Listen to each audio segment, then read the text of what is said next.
श्री गणेशाय नमः.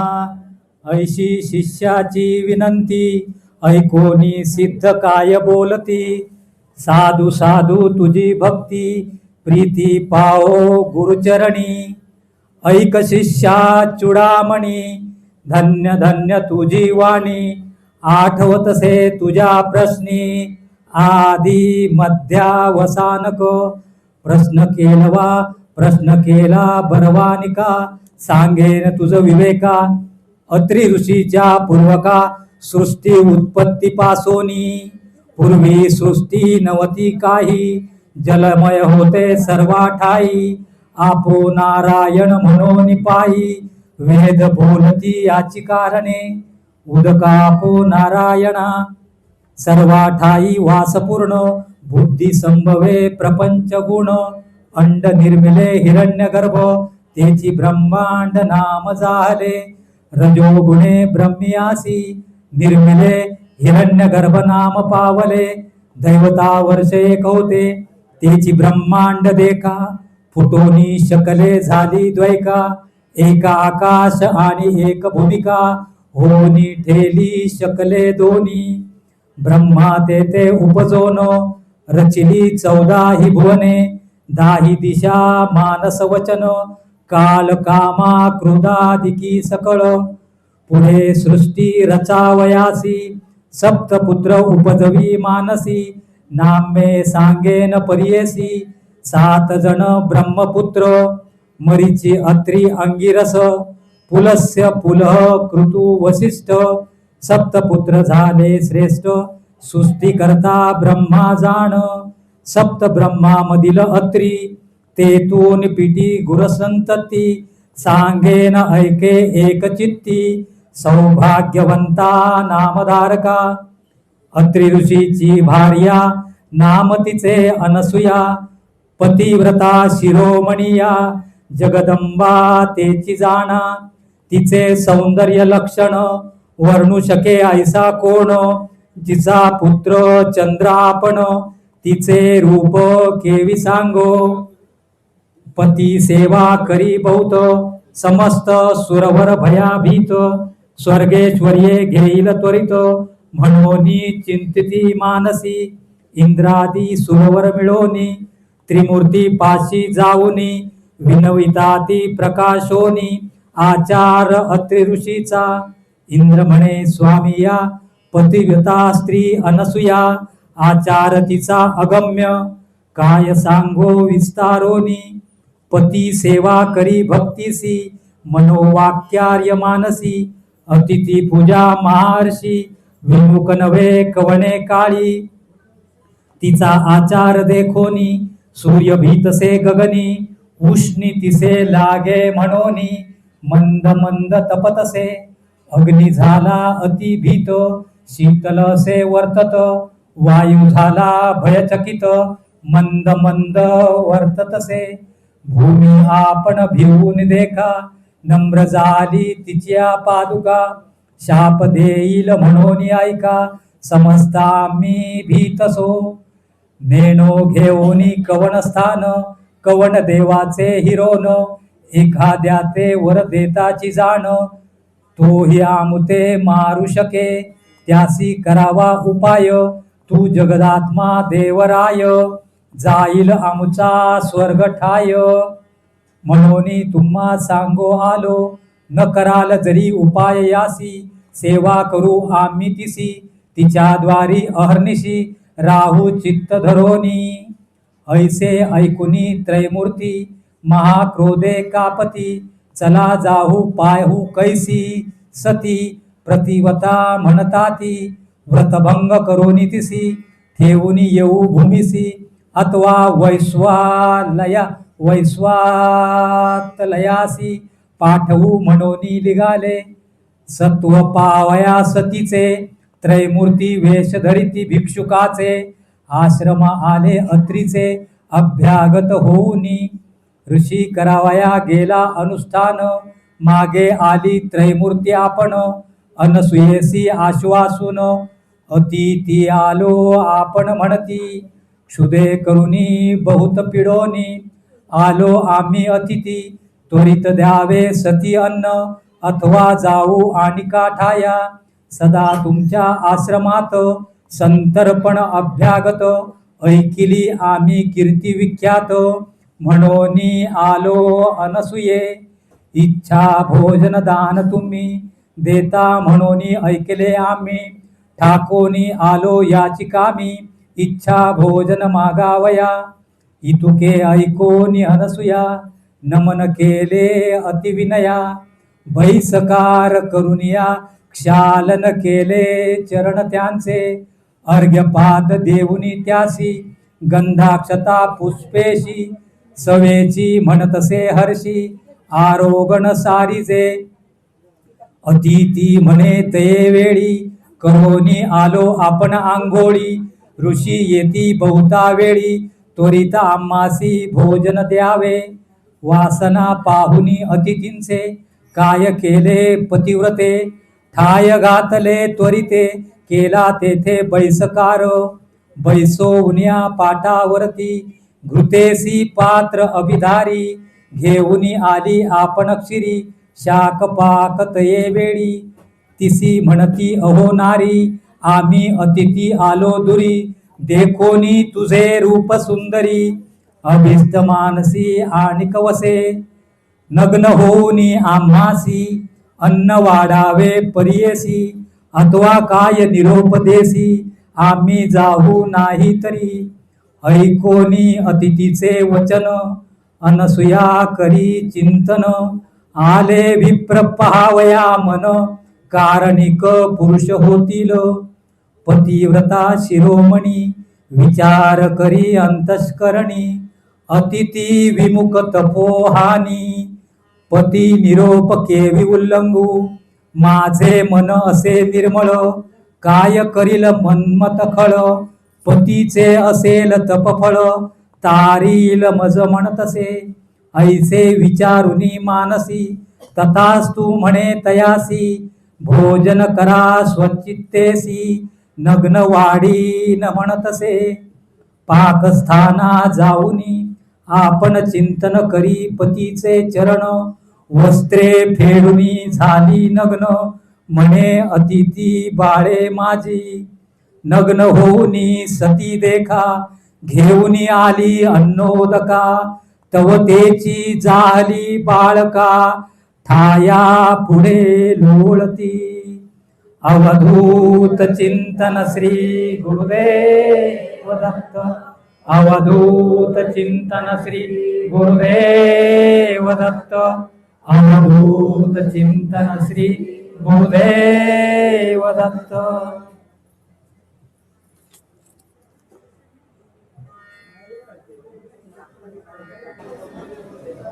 श्री स्वामी समर्थ. दत्त जन्माच्या वेळेला चौथ्या अध्यायाचं पठण का करावं लागतं? ही सेवा जी आहे ही पिठले महाराजांनी, जे दादांचे गुरु होते, दादांच्या गुरूंनी जे पिठले महाराज खरे रत्नागिरीचे, त्यानंतर त्यांनी तिथेही सेवा करून नंतर ते नाशिक त्र्यंबकेश्वरी आले आणि तिथून मग दादा त्यांच्या सान्निध्यात आले. की दादा सान्निध्यात आल्यानंतर हा जो दरबार आता आपण केंद्रामध्ये बघतोय, हा दरबार खरा पिठले महाराजांकडे होता, त्यांनी स्थापन केलेला होता, त्यांनी दादांकडे दिला. आणि या सेवा अशाच आपल्या आता या सेवेकरांपर्यंत सगळ्या केंद्रांमध्ये आलेल्या आहेत. जेवढे महाराष्ट्राचे, महाराष्ट्राबाहेरही आहेत, देशाच्या बाहेरच केंद्र आहेत जी दादांच्या मार्गदर्शनापुढे आणि ते अर्थात पुढेच्या पिढीच्या याच्या मार्गदर्शनापुढे चालतात. त्यावेळेला दादांच्या सान्निध्यात आल्यानंतर सप्ताह काय असतो त्याचं मार्गदर्शन झालं. आणि शेवटच्या दिवशी जसं आपण म्हणाल की चौथ्याच अध्यायाचं वाचन काय, तर पूर्ण गुरुचरित्र दत्तगुरूंवरच आधारित आहे किंवा त्यांच्या अवतारावर, नृसिंह सरस्वतींच्या अवतारावर जास्त करून आधारित आहे. तर चौथा अध्याय का, तर चौथ्या अध्यायामध्ये दत्तगुरूंचा जन्म कसा झाला, दत्तगुरूंनी किंवा ह्या ब्रह्मा विष्णू महेश ह्या ज्या मुख्य देवता आहेत, ह्या मुख्य देवतांनी हा अवतार कसा घेतला किंवा ह्या रूपामध्ये ते कसे आले याचं विवेचन त्याच्यामध्ये दिलेलं आहे. ते ओवीबद्ध स्वरूपात आहे. त्याचं असं आहे थोडक्यात की दत्तगुरूंची परीक्षा, आपल्या अनसुया मातेंची परीक्षा घेण्यासाठी ह्या तिघी माता सरस्वती माता, पार्वती माता आणि लक्ष्मी माता यांनी सांगितलं की आमच्यापेक्षा श्रेष्ठ अनुसूया माता कशी आहेत, तर त्यांची परीक्षा घ्या म्हणून. त्या तिघांच्या मागे लागल्या, त्यांच्या यजमानांच्या की ब्रह्मा विष्णू महेश या देवतांच्या. आणि आता त्यांनी सांगितल्यानंतर त्यांना जाणं भागच आहे. आणि म्हणून आणि त्यांच्या घरी सांगणारे नारद मुनी ह्या महाराजांनी त्यांच्या घरी सांगितलं की तुमच्यापेक्षा अधिक सत्व एकदम त्यांच्यामध्ये आहे.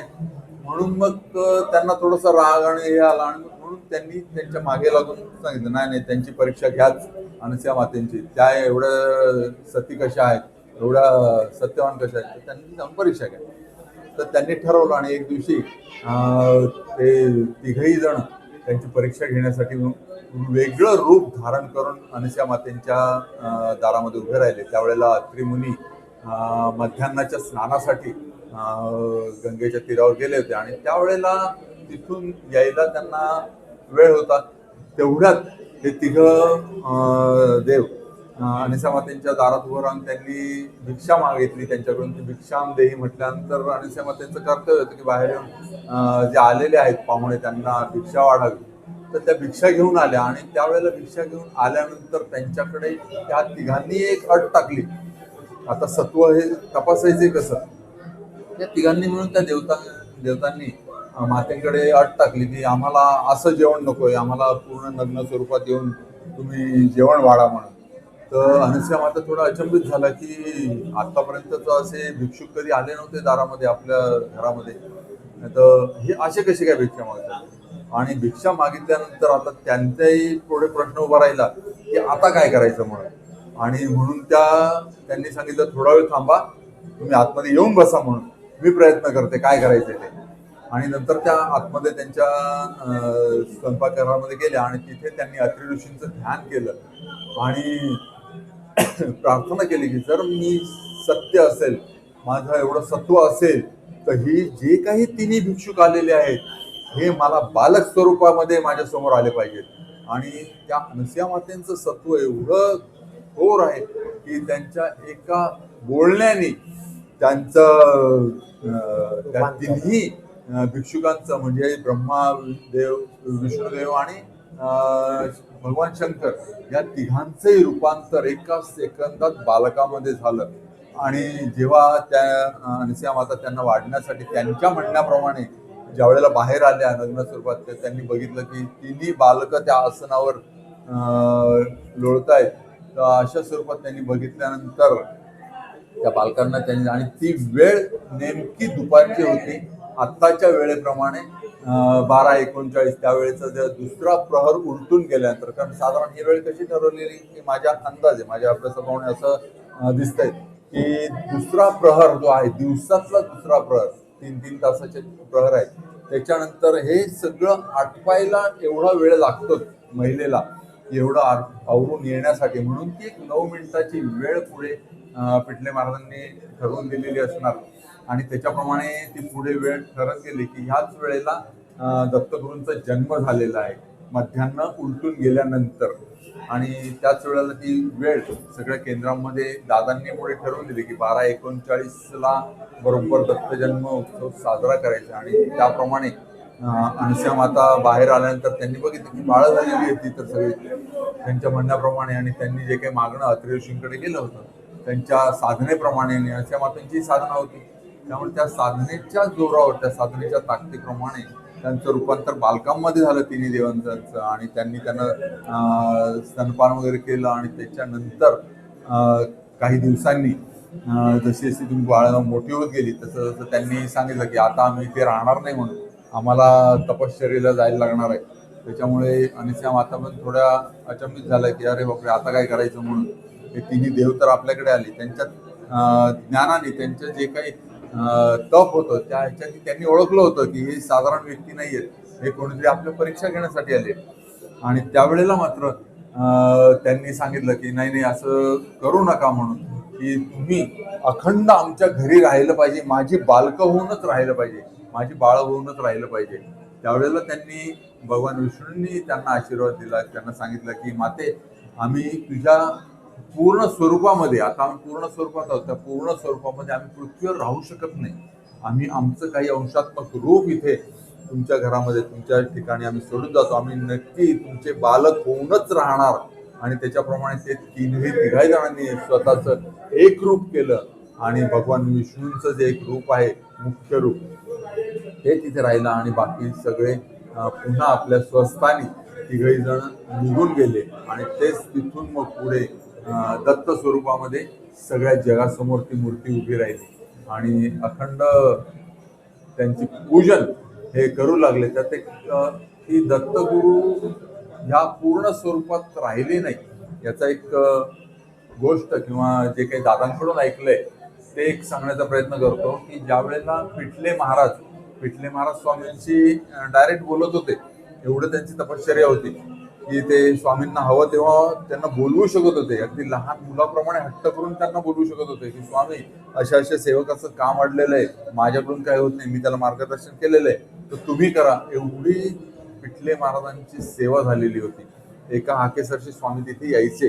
तर अशा वेळेला दादा त्यांच्या सानिध्यात आल्यानंतर दादांना त्यांनी सांगितलं होतं की असं असं झालं. दादांनी विचारलं की त्यांची नजर गेली होती पिठले महाराजांची, की तुमची नजर का गेली, काय कारण आहे असं, की असं ऐकलंय की पहिले तुमची नजर होती म्हणून. तर त्यावेळेला पिठले महाराजांनी त्यांना सांगितलं, जो काही त्यांच्या आयुष्यात प्रसंग घडला होता की असं असं झालं की मी स्वामींकडे हट्ट केला की मला दत्तगुरूंचं दर्शन पाहिजेच आहे कशाही परिस्थितीत, आपण तर नेहमीच भेटतोय पण मला दत्तगुरूंचं दर्शन हवंय. त्यावेळेला स्वामींनी पिठले महाराजांना सांगितलं की दत्तगुरूंचं दर्शन घेणं एवढं सोपं नाहीये, तुझी अजून आध्यात्मिक शक्ती वाढवायला पाहिजे. तर ती वाढवण्याचं, आणि आता हे वय नाहीये तेवढी वाढणार सुद्धा नाही, त्याला 1000 वर्ष तप करायला लागेल.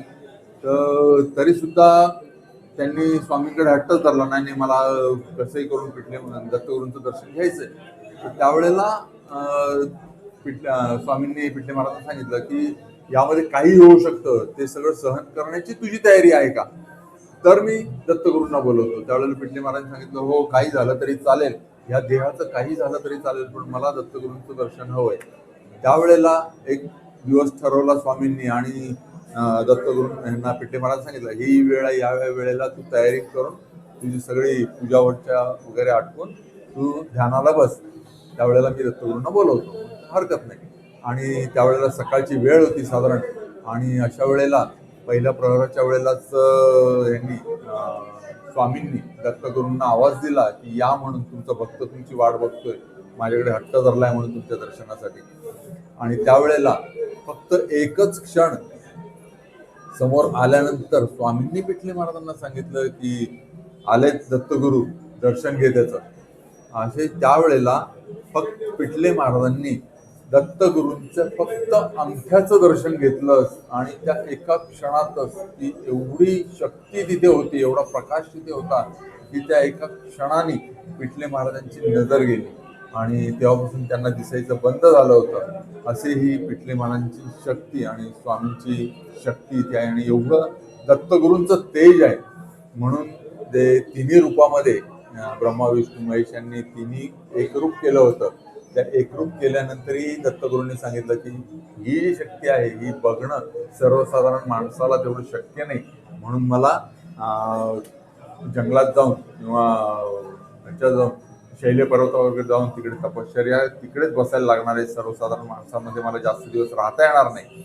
आणि म्हणून त्या स्वरूपामध्ये पिठले महाराज दत्तगुरू तिकडून निघून गेले आणि त्यांनी सांगितलं की पुढच्या वेळेला तुझ्याच पोटी जन्म घेणार आहे. आणि मग त्याचप्रमाणे पुढे श्रीपाद श्रीवल्लभ, नरसिंह सरस्वती, आणि नरसिंह सरस्वती नंतर स्वामी महाराज जवळजवळ 350 वर्षानंतर अक्कलकोटला आपले शैल्य पर्वतावर स्वामींनी तिथे एका लाकूड तोड्याच्या हस्ते त्यांनी त्या वारुळातून बाहेर आले.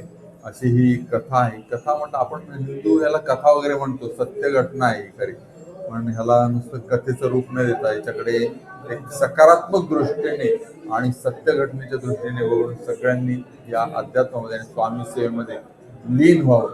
आणि त्याच सेवा दत्तगुरूंच्या चरणी होते ती तिथपर्यंतच पोहोचते आणि तिथून पुढे ब्रह्मा विष्णू महेश यांच्या चरणी पोहोचते. त्यामुळे ह्या 12:39 किंवा दुपारच्या 12:30च्या आरतीला त्यामुळे महत्व आहे की त्यांचा जन्म त्यावेळेला झालेला आहे. आणि म्हणून दुपारी 12:30 वाजता 12:39ला प्रत्येक केंद्रामध्ये स्वामींची आरती होते, ज्या पिठले महाराजांनी ध्यानस्थ अवस्थेमध्ये लिहून ठेवलेल्या आहेत, त्या आरत्या प्रत्येक केंद्रामध्ये म्हटल्या जातात. अगदी गणपतींपासून गणपती, कुलदेवी, नारायण, स्वामी, गायत्री माता आणि मंत्रपुष्पांजली आणि नंतर स्वामींची प्रार्थना, असं हे आरत्यांचं स्वरूप. अशा प्रकारे केंद्रामध्ये सेवा असताना या मार्गशीर्ष पौर्णिमेचं असं महत्व आहे. श्री स्वामी समर्थ. श्री स्वामी समर्थ.